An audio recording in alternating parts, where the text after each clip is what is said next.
4-1 against Crystal Palace to win this match with the odds. And Liverpool, as Bob has said, are the holders and the favourites. So with some supporters still coming into the ground, George Courtney gets the semi-final underway on time. And that's Thomas forward straight away for Palace, just testing Burrows.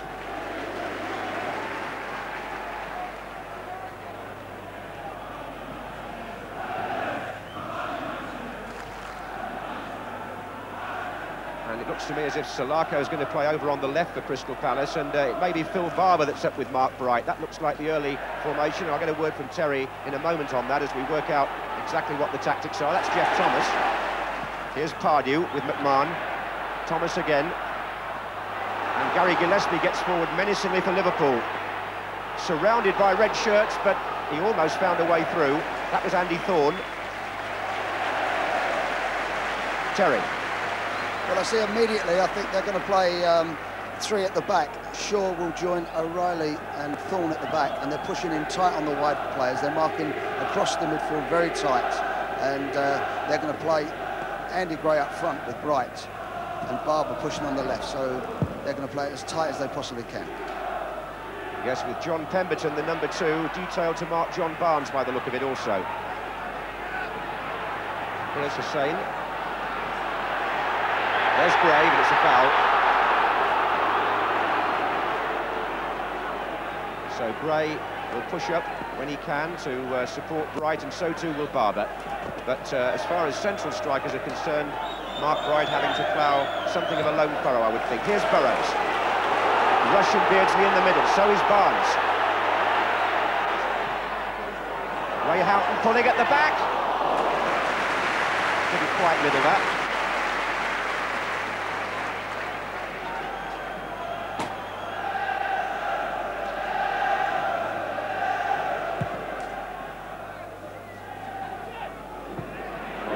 For that, but Whelan certainly did. Here's Barnes. And that's Pardew, who's covering for Palace. I think the surprise of the tactics, John, is not that Pemberton's marking Barnes, but Salako, who usually plays up front, is playing left side against Ray Houghton. That's right. Steve Coppell, I know, was giving this a lot of thought overnight, what he was going to do with his formation. And that's the way it's looking, and we'll see if it does the trick for the outsiders. Liverpool team, of course, packed with big match experience, nobody more so than Hansen here. And Glenn Hussein, who would love to play in an FA Cup final. He tells us he's watched it every year back at home in Sweden. Television. And here's a man who's played in one, Andy Thorne. He was in the Wimbledon side that beat Liverpool 2 years ago, and he's an important figure at the back today for Crystal Palace.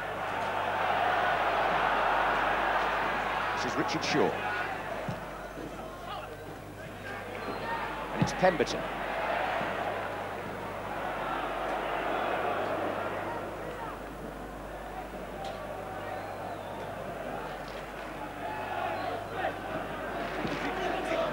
So Hansen bringing the ball out from the back, and Burrows has made the run. Liverpool have got plenty of players forward again, and Rush sneaking in. This is a terrific move there. Barnes is tight mark, just run away and took Pemberton off the line and left the space down the left-hand side for Burrows to come into quite easily. This is what they've got to be careful of.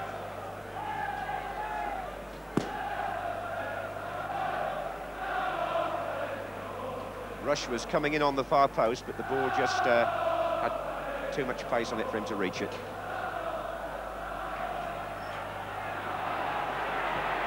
Forward by Thomas.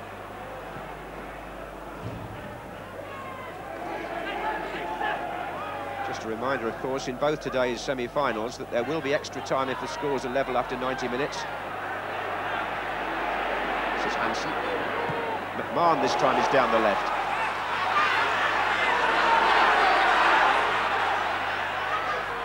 Barnes. Rush coming near post now. And Houghton's there. Didn't drop for him. Nor for Whelan. A really inspired run by Jeff Thomas, the Palace captain. Made lots of ground from his own penalty area. Here's Gray. Good challenge by Hansen. Now Barnes. Not Shaw. This is Barber playing on the left. In fact, Palace have got 2 or 3 naturally left-footed players in the side. There goes Bright.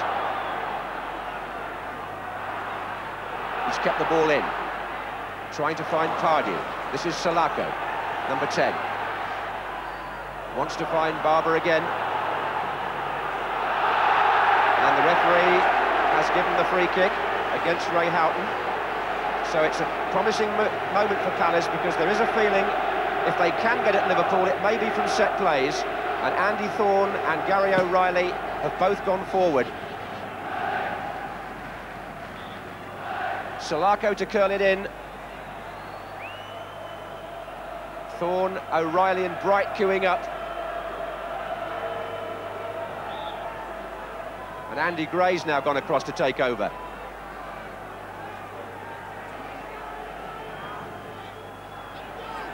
But there wasn't much harm in that. I think that they were looking for a free kick similar to the Wimbledon one that they scored with Laurie Sanchez. They lined up the near post with an in-swinging free kick, but the delivery wasn't quite as accurate as Dennis Wise. Yes, that was the goal that beat Liverpool at Wembley, of course, 2 years ago. That was the last time they lost an FA Cup tie, by the way. Here they are again, chasing the double of League and Cup. Beardsley running out of space.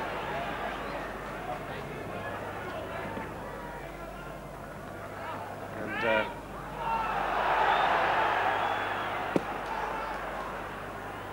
fine setting this for a big match, Villa Park.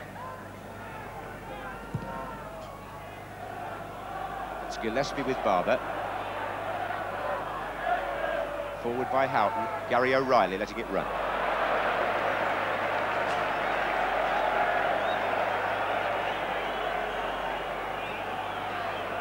Well, I think they're competing very well in the early stages of the game, Crystal Palace. They know they've got to. It's just, I'm concerned that they're going to pull them all over the place and get the spaces down the wide areas.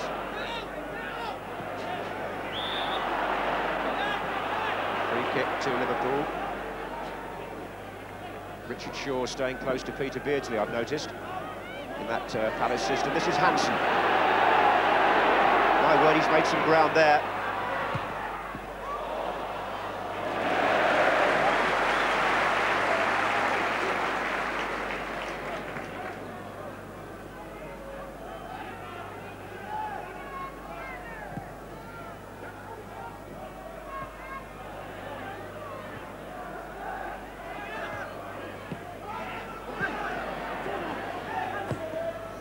Gray.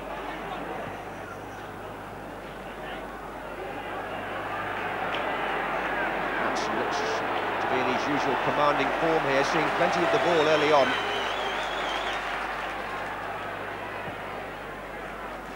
McMahon. Now it's Houghton. Gillespie's gone down the right for Liverpool. Beardsley. Offside, Gillespie. That's the areas we're talking about. They're running their tight markers off the line so that the fullbacks can get in. And I think Gillespie has got to really justify his position today, because it's, as you said earlier, Barry Venison, I think, has played in every cup right around this year's cup ties. And I think that it must have been a big disappointment for him. But if he comes in, Gillespie's got to justify that, and I think he's got to get down that line a lot. Gillespie did score, of course, in midweek against Wimbledon from that right-back position. That's Thomas. And here's Rush with O'Reilly. Thomas is in there again. They really have settled down, John, very quickly, Crystal Palace. I think they're going about their job well, and they don't seem, right throughout the team, to have any nerves at all. Well, there was a question mark about whether the occasion would get to the less experienced side, but as you say, they look happy enough at the minute. That's Gray. Here comes Mark Bright. Pardew in the middle with Gray and Barber. That's Pemberton's cross, and John Salako on the far side will reach it.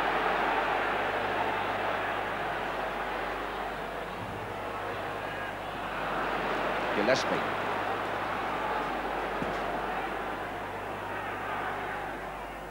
This is McMahon to Rush. Crisp precise Liverpool build-up, which has become so familiar. There goes Beardsley. But there's no inferiority complex about this Palace side. Although they lost 9-0 at Liverpool earlier in the season, everybody's made so much of that. It's almost had a counter reaction, I think, in the Palace camp. And they were very relaxed and together when we were with them at their hotel last night. Looking forward to playing a part in this unique day in the football calendar. Here's Hansen.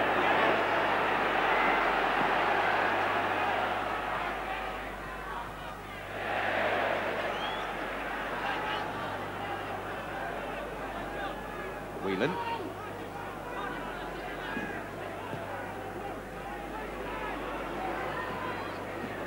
Hansen's virtually in midfield at the moment. He's come forward an awful lot early on. This is McMahon. Barber who got back. Hansen really has been pushing on at every opportunity. Burrows. Here he is again.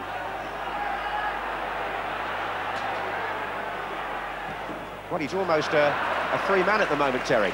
Yeah, he's coming through because they're playing Bright in the middle, and Barber and Gray are taking the fullbacks. So the spare man is, in actual fact, Hansen. And if the midfielder of Liverpool run forward, he will leave space for him to come through. And he's taking good little sneak positions in behind the forwards to get into good attacking positions. Well, that's obviously what Kenny Dalglish had in mind, and that's Pemberton with Barnes. Here's Beardsley. Ronnie Whelan well forward. Rush. Thomas. McMahon. Houghton. That was Salako. Here's Bright. Gray. He loves to run with the ball, Andy Gray, but he had too many grey shirts around him there. This is Whelan. Houghton. Andy Gray is a danger. He's very dynamic. He's a little bit hit and miss in time, a little bit inconsistent. He's inclined to go by 3 or perhaps fall over the ball, but he certainly is a danger. He's up and down that field, and they've got to keep an eye on him.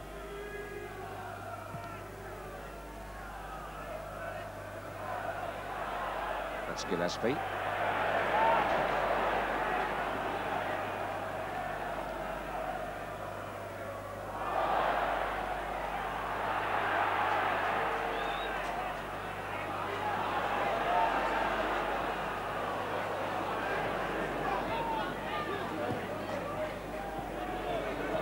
Once again, Hansen starts to build up for Liverpool.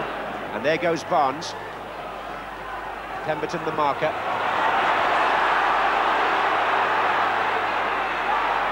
Still Barnes.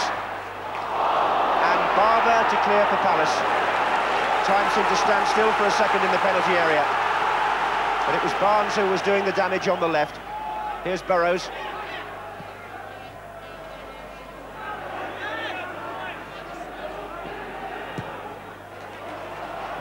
This is Beardsley.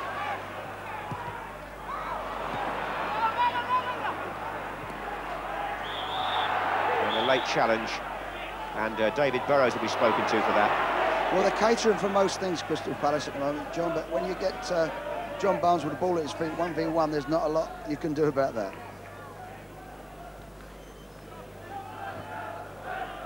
Now, it's a full-time job for Pemberton this afternoon, but I know he was looking forward to it. He's not short of confidence, the right-back of Crystal Palace.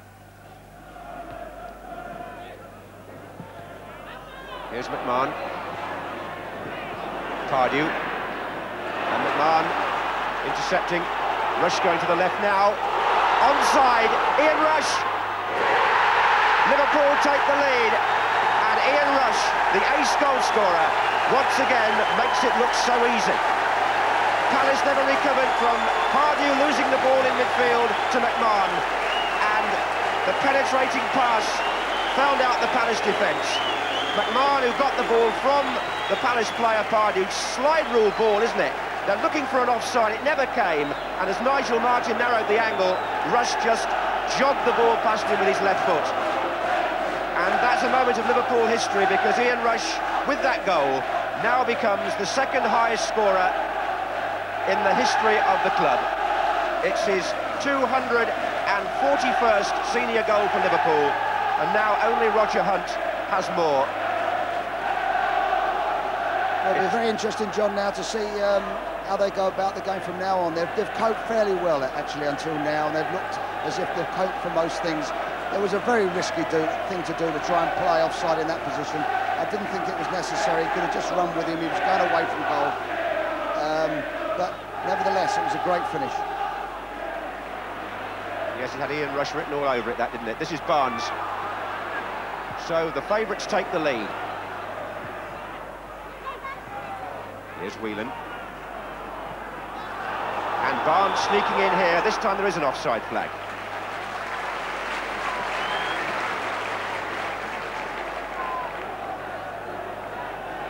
So after a quarter of an hour, Ian Rush, with his 32nd goal in the FA Cup alone, puts Kenny Dalglish's side in charge in this semi-final.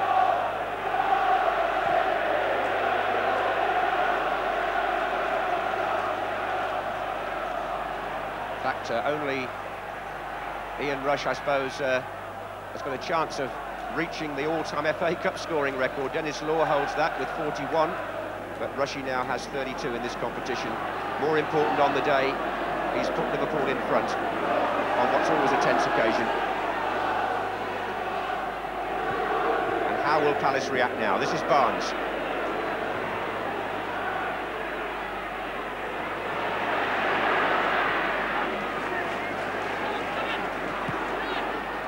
Beardsley, I think Shaw slightly lost his footing there, but he recovered well.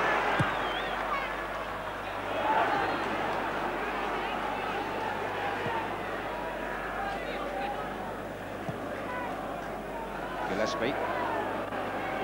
I think the run that Rush is making behind Thorne all the time is a constant worry to O'Reilly. He doesn't know whether to go with him or play him offside. Yes, he certainly got behind both centre-backs, didn't he, when McMahon slid that ball through. Here's McMahon again. And this time O'Reilly fouls Rush, just the point you were making.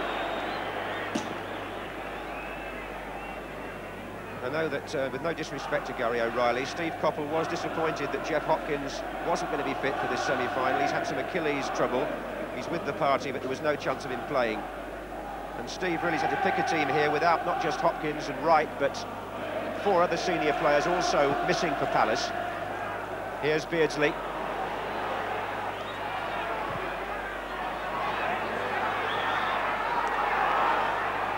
That's going to be a Palace free kick. They're also without the likes of Eddie McGoldrick, David Burke, Mark Dennis, Alex Dyer, and they really were down to their last 13 senior players. And now they're a goal down too.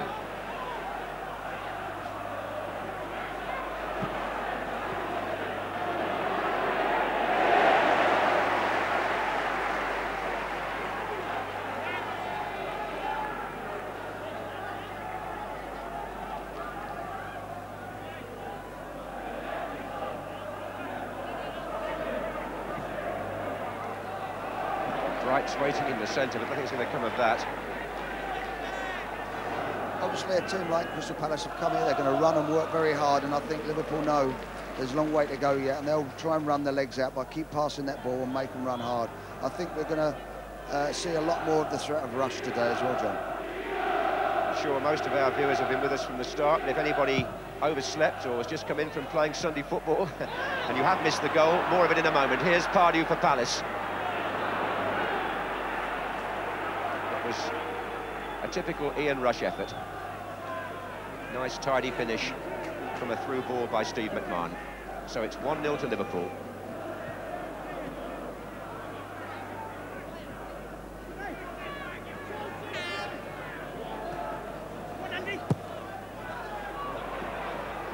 This is Beardsley.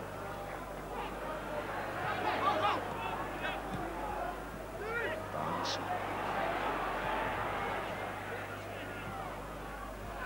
Whelan and McMahon combining in midfield, and now out to Gillespie.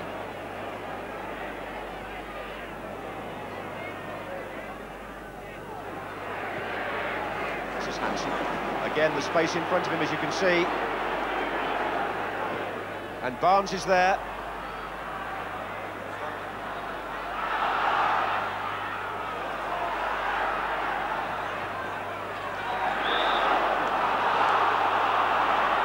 Free kick to Palace.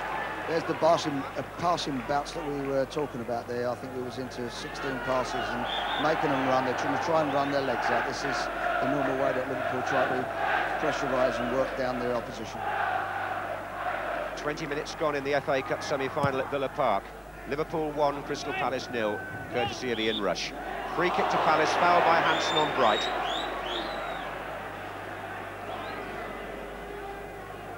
So O'Reilly will make his way forward here into the penalty area. Mark Bright has his arm up, and Andy Thorne will take the kick. In fact, Bright's got both arms up now, and so is O'Reilly calling for it. That was O'Reilly, but it was also Hussein. And John Salako still playing a withdrawn role on that left-hand side in this Palace formation, although we have seen him more often than not as a striker. Here's Gillespie, a bit tight with Thomas.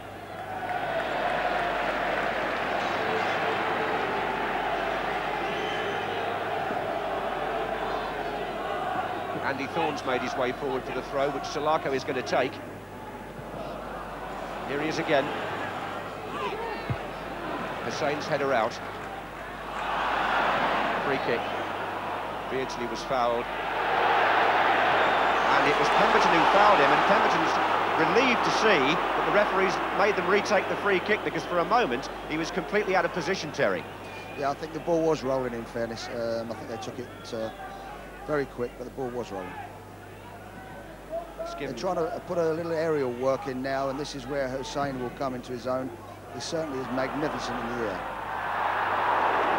Well, that was a collision between Peter Beardsley and Richard Shaw,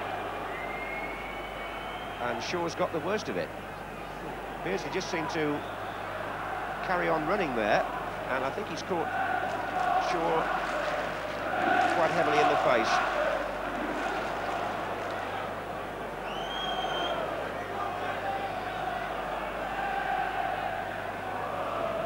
Just see as Nigel Martin comes out. Oh, I think in the end, I think the collision was with his own goalkeeper, Terry. Yeah, I'm sure it was, yeah. But it is quite interesting that Barber's playing that left-hand side to try and stop Gillespie coming out, and Salako isn't in fact playing very deep.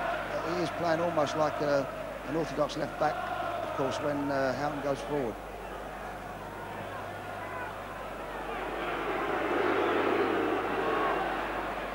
Here's Pardew. Mark Bright, he shook off Hussein there. He's got Jeff Thomas and Andy Gray coming up in the centre. And if he could have got the ball in there, then Palace had a chance. It's the first time they've really threatened to open Liverpool up. Here's Salako.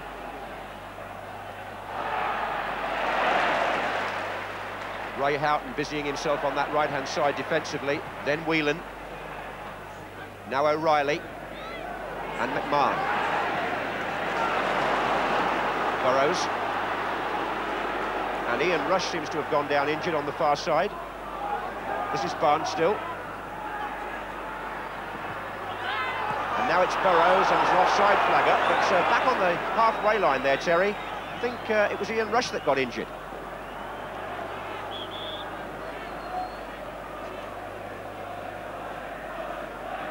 I think he's looks to be struggling there a little bit, John. I don't know where he's got it.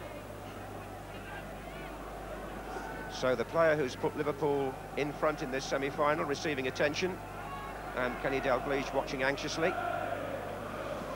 I think it's quite interesting now that Barnes and Rush and Beardsley have all made those little diagonal runs, especially along the 18-yard line there, and just like there where Beardsley was offside, and they're trying to play offside, and it's a real dangerous gamble for what they're going to win, for what they're going to lose. I think that they've got to be careful. They've already come unstuck once, and where Liverpool scored a goal. And the way he's moving today, Rush, that looks like the way only way he's going to get stopped. I think he's a bit like Marco van Basten when you said the other day the only way to stop him is to tie his legs together. or bust it between his knees, John, something like that. Well, the applause is for Ian Rush. He's back on his feet, and he seems to have this happy knack of scoring when it matters in the FA Cup, doesn't he? 2 in the final on 2 occasions, and 1 today. With 25 minutes gone at Villa Park, Liverpool lead by that goal.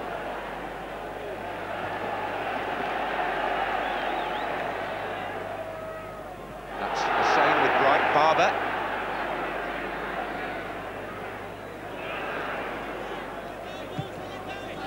I think Palace have only ever beaten Liverpool on 1 occasion in the last 18 meetings, back in 1971 at Selhurst Park, and they've lost twice to them this season. 2-0 at Palace, and of course the 9-0 at Anfield.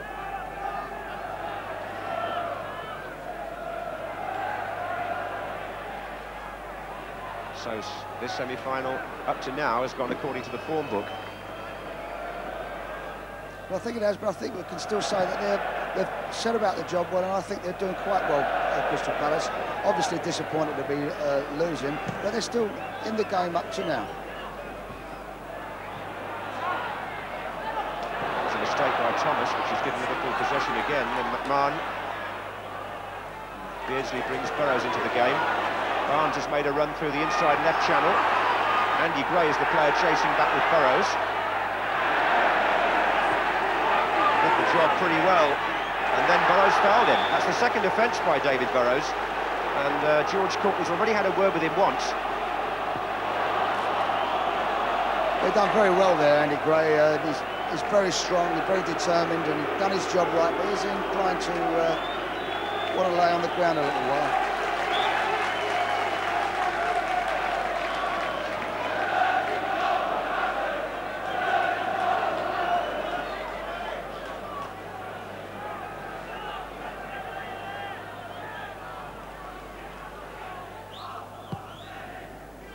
Aimed towards Mark Bright. Ronnie Whelan got there. This is Pardew. Bright again.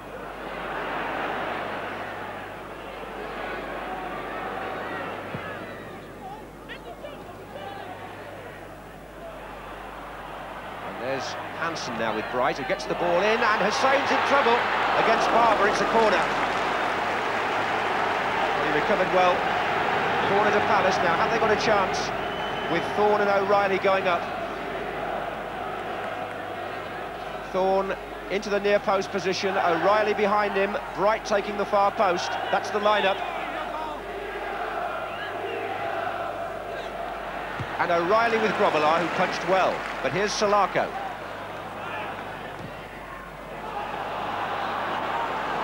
Barnes. I think he'd done well, Grobbelaar, there, because they were in trouble. I don't like the way they're marking on the near post. I feel sometimes Liverpool are a little bit vulnerable at set pieces defending.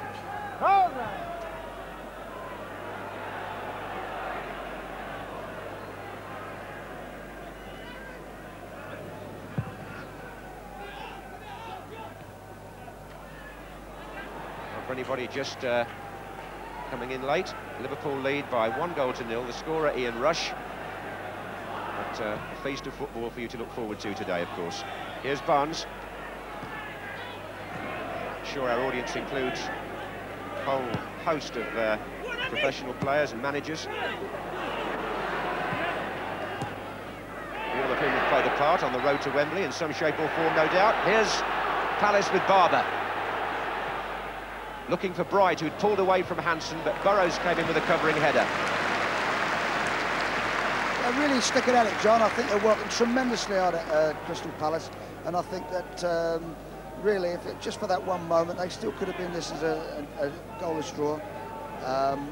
I just feel now that they've got to get a bit of joy, perhaps a goal before half-time, which will give them the real lift that they need. Yes, they did contribute to their own downfall a bit on the goal, because it was when Pardew gave the ball away to McMahon that there was no turning back then for Palace. The defence was split with one pass. Here's Beardsley.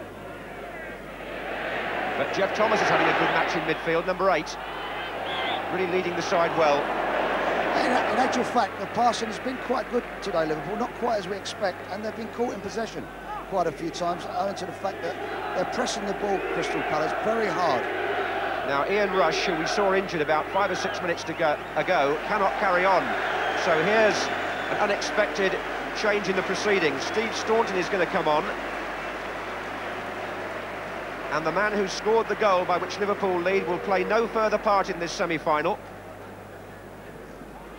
Disappointed Ian Rush. Perhaps we won't be seeing some more danger